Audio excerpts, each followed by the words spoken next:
नमस्कार मेरे प्यारे दोस्तों, मैं आपका अपना दोस्त मुरली मनोहर अपने channel residential commercial greater Noida के माध्यम से जो भी प्रॉपर्टी के रिगार्डिंग इन्फॉर्मेशन होती है नोएडा एक्सटेंशन ग्रेटर नोएडा के अंदर में उसके बारे में बताता हूं। और जो प्रॉपर्टी किन्हीं को चाहिए होती है, जो भी ख़रीदना चाहते हैं, उनको हम प्रॉपर्टी मुहैया करवाते हैं। अगर आप हमसे पहली बार जुड़ रहे हैं तो हमारे चैनल को सब्सक्राइब, लाइक, शेयर करना बिल्कुल भी मत भूलिए, क्योंकि उसी से जो भी हमारी नेक्स्ट वीडियो होगी उसकी नोटिफिकेशन आपके पास आ जाएगी। तो दोस्तों, मैं आज जिस संदर्भ में बात करना चाह रहा हूँ वो है प्रॉपर्टी फ्रॉड। जब आप प्रॉपर्टी ख़रीदने के लिए चलते हैं, ठीक है, ख़ास करके फ्री होल्ड प्रॉपर्टी के बारे में मैं बात करूँगा। तो उसमें क्या होता है, बहुत सारे कॉलोनाइज़र हैं, बहुत सारे बिल्डर हैं। वो लोग ऐसे ऐसे जगहों पे उनकी कॉलोनी होती है, बिल्डिंगें होती हैं या प्लॉट्स काटते हैं।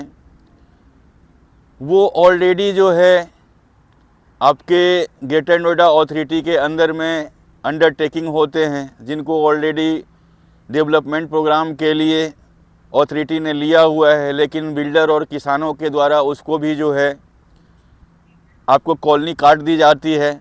और आपका जो पैसा होता है, जो भी आपकी गाढ़ी कमाई होती है, वो बर्बाद हो जाती है। क्योंकि आप सभी को पता है कि ग्रेटर नोएडा के अंदर में कई सारी ऐसी जगहें हैं जहाँ पे ये चीज़ें हो रही हैं। कॉलोनाइज़र कॉलोनी काट दे रहे हैं, और जो छोटे छोटे इन्वेस्टमेंट के लिए लोग जो देख रहे हैं कि नहीं, मेरे पास 10 लाख है, मेरे पास 20 लाख है, मैं इसको इन्वेस्ट कर दूँ, 100 गज ले लूँ, 50 गज ले लूँ और उसको लॉन्ग टर्म के लिए छोड़ दूं और उससे मेरा बेनिफिट हो।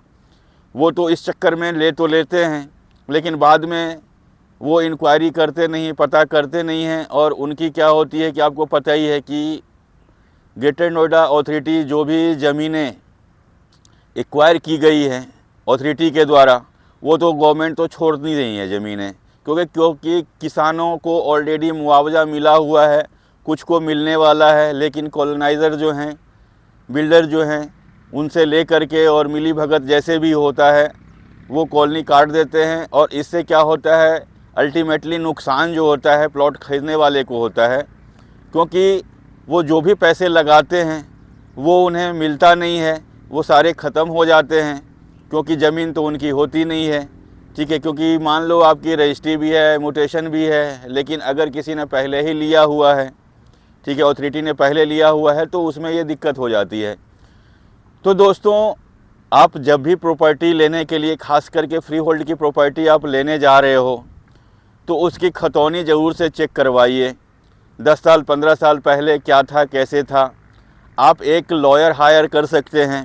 आप मान लो 10 लाख 15 लाख का प्रॉपर्टी 20 लाख का ले रहे हो, छोटी प्रॉपर्टी की मैं बात कर रहा हूँ, और आपका जो है 10-15 लाख अगर बर्बाद हो जाए तो ये तो अच्छी बात नहीं है।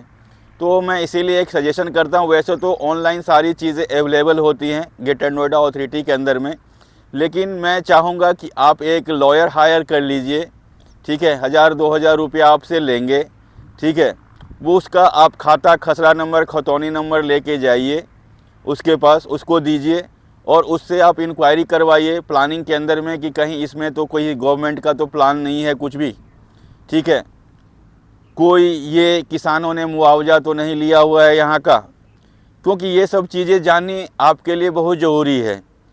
दूसरा, ये जो चीज़ें हैं, क्योंकि आप एक बार अगर आप चेक करवा लोगे, ठीक है, आप भले ही टोकन मनी दे दो 2 दिन 3 दिन के लिए, आप जो भी प्रॉपर्टी बुक करते हो, टोकन मनी देने के बाद इस चीज़ को आप वेरीफाई करिए कि नहीं जी, इसमें कोई दिक्कत वाली बात तो नहीं है, ज़मीन क्लियर है, फ्यूचर में डेवलपमेंट में तो नहीं है। सबसे बड़ा चीज़ है कि मुआवजा तो नहीं उठा हुआ है, डूब क्षेत्र में तो नहीं है।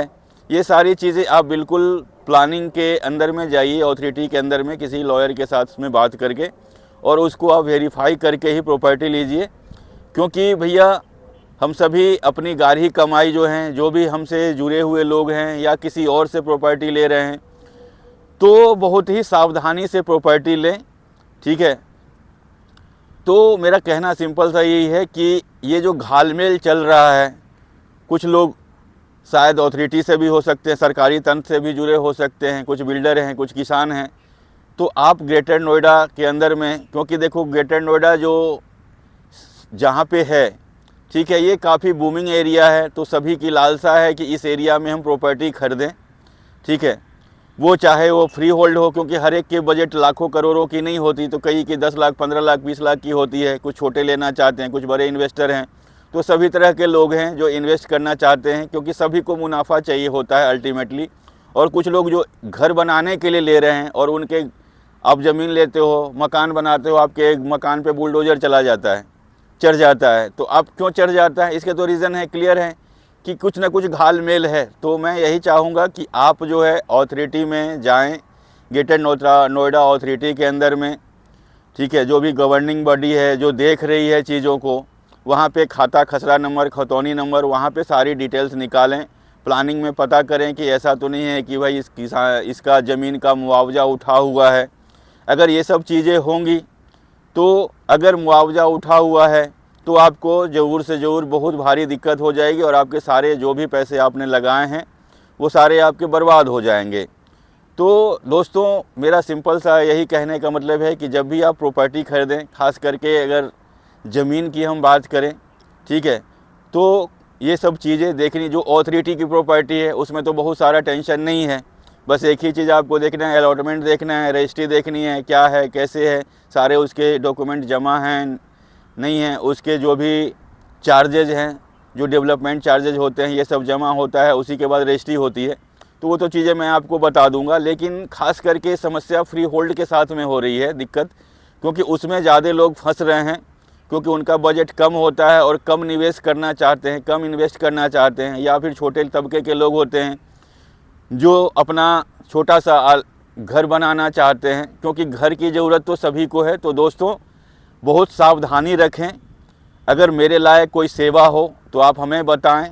अगर हमें पता होगा कि सही चीज़ है, कहाँ है नहीं है, तो हम आपको बता देंगे। अदरवाइज़ आप, जैसा मैंने आपको बताया कि आप अथॉरिटी के अंदर में जा कर के किसी लॉयर को हायर करिए, या किसी भी लॉयर को हायर करके अथॉरिटी में जिसको जानकारी हो, जो सिविल का काम करता हो, ठीक है, उसको ले जा करके आप पूरी तहकीकात करें, और अब जब आप सेटिस्फाइड हों तभी आप प्रॉपर्टी ख़रीदें। तो यही जानकारी मैं आपको देना चाह रहा था। आप सभी का बहुत बहुत धन्यवाद। हमारे साथ यूं ही आपका प्यार बना रहे, यही हम चाहते हैं। तो हमारे चैनल को सब्सक्राइब करना बिल्कुल भी मत भूलिए। बहुत बहुत धन्यवाद।